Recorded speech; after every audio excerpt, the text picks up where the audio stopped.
All right. Hello. Hello, what is going on, everybody?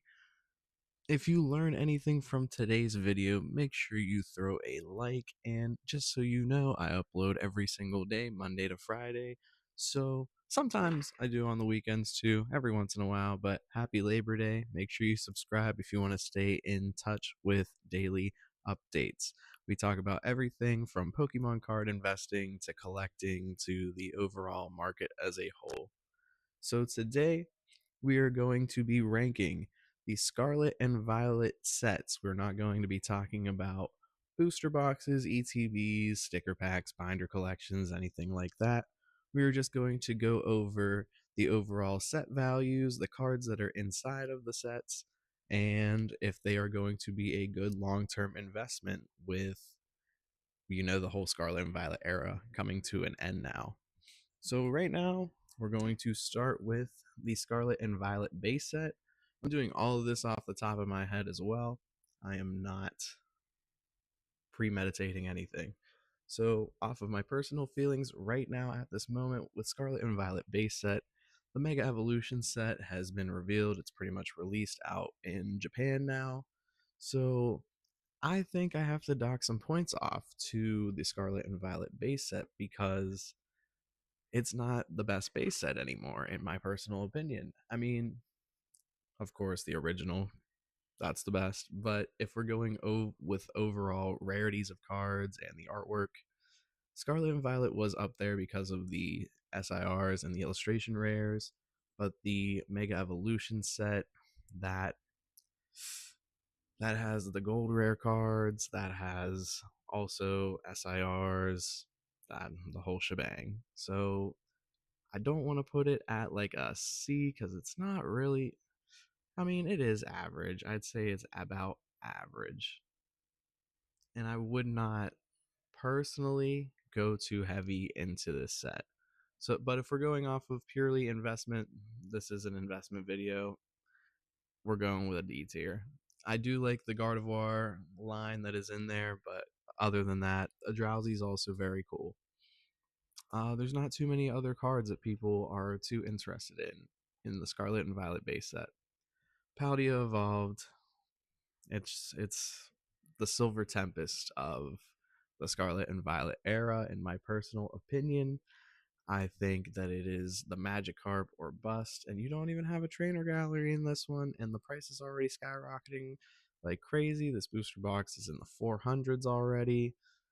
But I really do believe in the hype.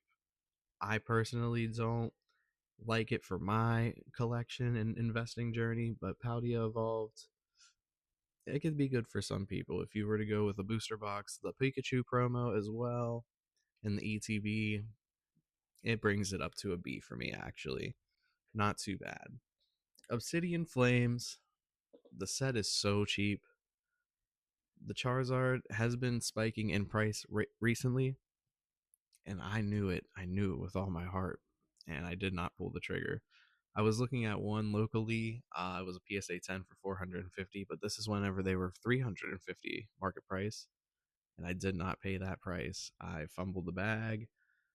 I seen it in person, and now that's like a $800 PSA 10. The Charmander ETB promo, also very nice. I think that this is a very underrated set personally. It doesn't seem like the quality of cards for grading is the best either.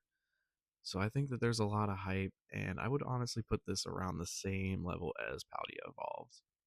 151, I don't want to even go into it because we already know. We already know. Sorry, I'm using like a mouse tracker on a laptop. It is a little hard to get it all the way up there in one swoop, but S tier, of course. It's the original 151 illustration rares, special illustration rares. The silhouette polka dot theme with the Mew, it's all just perfect. Honestly, it's just a great set. Paradox Rift, it has recently gone out of the print rotation with Obsidian Flames, Paldea Evolved, all those Scarlet and Violet beginner sets. I personally do not like Paradox Rift too much. It could be, an underrated set for the future, something that people are into. But for me personally, I think that there are so many other great sets of the Scarlet and Violet era that I would personally put Paradox Rift into the. It just there's nothing that really stands out to me in this set personally. Paldean Fates, the Bubble Mew. Um, I would say it's very much like a Silver Tempest Lugia one and done kind of set, but Paldean Fates also has that Charizard as well. But Paldean Fates is a specialty set, and it is not being printed anymore. It is very limited. If you get some restocks of what they drip feed out into the market, it's pretty much just like 3-pack stickers. You don't really see it too much out in the wild. So when you do see it for a decent price or for retail or something like that, I would definitely recommend getting your hands on some Paldean Fates. That Bubble Mute is going to continue to be a unique chase card that people will chase for years to come. And I don't personally think that it's like an S tier. I think it's definitely a good A tier investment set. Temporal Forces, um, it's not horrible. I think the Ghastly's pretty underrated right now. I think it's going to skyrocket in price eventually. But Temporal Forces, besides the Ghastly, it's okay. I think I might put it. I'm torn between D and F. Just because of the Ghastly, it's my personal preference. I love Ghastly, Haunter, and Gengar, so I think D just for that. Twilight Masquerade, I know it has the Greninja, very popular set. It has been getting reprinted a lot recently. It's kind of underrated in my personal opinion, but the booster box has been decently going up. I think it was touching close to the $300 range. But besides that, besides the Greninja, I think there might be a Blaziken in there too. I'm not 100% sure, but if we're talking investing in the Scarlet and Violet era, there are much better things, especially with how many ETBs of Twilight Masquerade that have been printing lately. I kind of do not see it being a big priority, but it does have a good bit of value card wise in the set. So I think for that, it's a good C tier set. Shrouded Fable, extremely underrated. Extremely underrated, in my opinion. Pokemon Center ETBs for this set are like $90 to $100. They might be going up a little bit more because people are starting to get put onto that Pokemon Center wave of ETBs. The exclusivity, the scarcity, the limited nature of them is just something that's going to drive its own market for itself. So, Shrouded Fable, it's not a bad set. It has the Dusclops line in it, which I like. I think it's pretty cool. It also has the Persian, which is really cool. I like the theme of the set. It's very like darker, kind of like eerie undertones. I think it has a lot of potential with its low price point right now. I'm not gonna say that it is an insanely good investment because of the fact that it is cheap, but it's a decent set that is very, very well priced right now. And I think that it has a lot of upside potential because of its low price point, because of the theme of the set, and the cards that are in it aren't too bad. So I think for Shrouded Fable, just because of its potential, I'm going A tier. I'm going A tier, y'all. It has a lot of potential out of everything else right now because the market is just so inflated. The prices are insane. You just wait till all these things are completely out of print. Shrouded Fable might surprise a lot of people. Stellar Crown, I think it just has the Bulbasaur and the Squirtle. Besides those two cards, it's an okay set. A lot of people really pass on it. Some people don't like the gems. I don't mind them. I think they're pretty cool. The Surging Sparks Gem Pikachu is really, really cool, but it's not in Stellar Crown. So, I mean, it has the two starter cards, but they're like not even doing the most right now on the market. Stellar Crown could be underrated and something that could pop off in the future, but for right now, I think it is a low priority compared to other sets in the Scarlet and Violet era. Surging Sparks, it has been getting a tremendous amount of reprints for the ETBs and the booster bundles, with Costco and Sam's Club going crazy.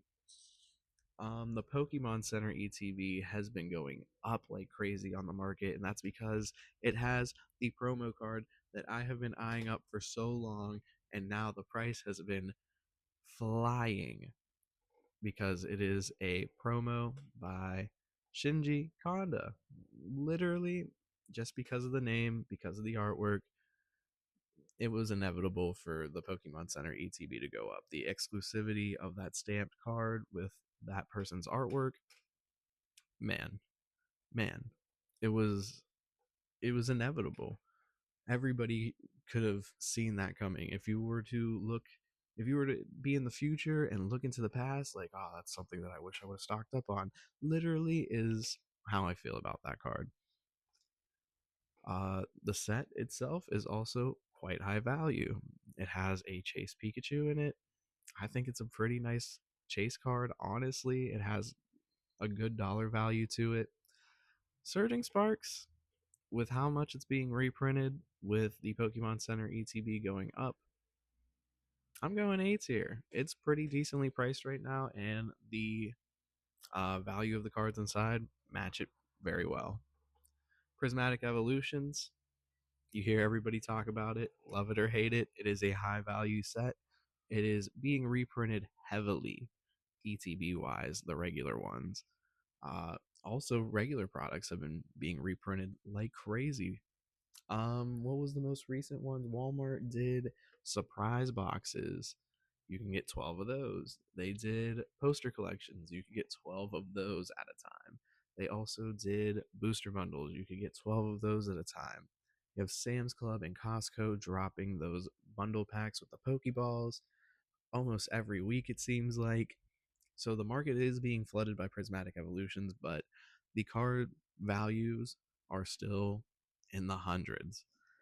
The Umbreon, I believe, is still 800 plus right now. So, and the other ones are still 200 plus. So it might be getting reprinted like crazy, but people are going to continue to open them like crazy. People are going to continue to chase these high value cards. So if you're going to keep something sealed and it is a high value set, then I feel like it's inevitable for it to go up because people will still want to chase that high value card. And Prismatic Evolutions, it's a decent price point right now. It's being reprinted, so the likelihood of getting it for retail is pretty possible. So I would keep it into the S tier pile. I really, really think Prismatic has a lot to grow in the future. Journey Together, I hate it. I hate it. I've been opening a lot of single Journey Together packs lately, and wow, I feel like the pull rates are terrible. But besides that, it has Lily's Clefairy. It's cool. The Articuno is cool, but I just feel like it's a pretty underwhelming set. It does have nice artworks. It's just not my kind of set personally. It's very cheap everywhere you go to look for it right now. You can find the Pokemon Center ETBs for about 110, maybe 120 now. The booster boxes are still within the $200 range. Journey Together, eh. Of course, it has a lot of potential to grow into the future, and I think it will be a $400 booster box in the future whenever it's completely out of print and everything. But for me personally, I still feel like there's better things. Journey Together, with its price point being cheap, I think I want to put it in B. I'm going to put it in B. I don't see it growing insanely, but I don't see it being a bad choice either at all. There's a lot worse things, but there's a lot better things as well. Destined Rivals, Team Rocket Nostalgia. Nostalgia wins every single time. We're going to bring that right to the S tier because I'm telling you, Destined Rivals, nostalgia wins. You see old people driving in older antique cars because they want that nostalgia. They want that feeling of seeing something they recognize. They want to relive those good old childhood days, basically. And I feel like that's what Destined Rivals kind of strives to do with the Team Rocket theme, with the Mewtwo, with a lot of original Pokemon. Yeah, yeah, great artworks, or a lot of original Pokemon from the OG era that a lot of people remember and started this hobby with. and Team Rocket. It's been a while since we had a Team Rocket set. And finally, we have Black Bolt and White Flare. I actually really like these. We've been seeing them a lot lately. There's a good bit of restocks. They've been on shelves more often than I would have thought I would have seen these on shelves. So the fact that you can get these for retail right now and the set is pretty high value, honestly. A lot of the special illustrations are 40, 50, $60. You can get the monochrome cards, which are multiple hundreds. You could get just a regular illustration that's like a $10, $20 card. And they're both very big sets. They both have a lot of upside potential, in my personal opinion, with it being a special set, with it being older generations. Might not be remembered as fondly by a lot of people, but it is a older generation that definitely has a demographic behind it. So I think Black Bolt and White Flare, with its potential, with the overall card value, and it being, older generation Pokemon, I would put that definitely in an A. I think it's up there with Surging Sparks. So get ready, Shrouded Fable, the sleeper, and Paldean, Black Bolt, White Flare, Surging definitely all fit together in my personal opinion. But this is the list. We have the S tier, which is 151 Prismatic Destined Rivals. We have the A tier, which is Paldean Fates, Shrouded Fable, Black Bolt, White Flare, Surging Sparks. We have the B tier, which is Paldea Evolved, Obsidian, Flames, Journey Together. C tier, all by its lonesome, is Twilight Masquerade. D tier is Stellar Crown, Temporal Forces, Scarlet and Violet base set. F tier is Paradox Rift because I don't see anything in it personally, but it has been doing pretty well, honestly. But that's my ranking of what I personally feel like are the best investment set wise of the Scarlet and Violet era now that it is pretty much at an end. So hopefully you enjoyed the video. Hopefully you guys learned a couple things. If you did, make sure you throw a like. And like I said, every single day I do daily uploads, Monday to Friday, sometimes on the weekends. But make sure you subscribe to stay updated with all that Pokemon news, market updates, investing, and collecting stuff. Thank you all for watching and have an awesome day.